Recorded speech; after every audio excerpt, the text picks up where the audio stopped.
By the way, founders are often superheroes, and they don't realize they're operating a superhero-driven business model, which is very difficult to scale.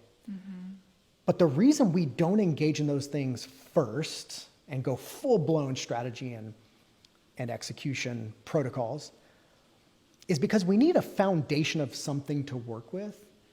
The little story I like to tell, or maybe metaphor, if metaphor is the right word, is let's imagine that you were hungry and you go into your kitchen and you want to make yourself dinner.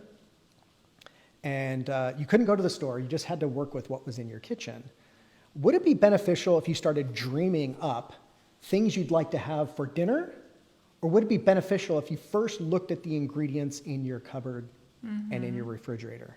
Exactly. Because if you start dreaming of having prime rib for dinner, but all you have is like spaghetti noodles and marinara and some ground beef, you're not having prime rib that night. Does that make sense? Yeah. So we need to really look at the inventory of what you're working with. So whenever I help people with strategy, I never, first of all, I won't do it with brand new startups because I don't know, like I don't have a magic crystal ball. Like, how do I know? There's like nothing to work with here. You just have to do some brute force stuff and just see if things start clicking.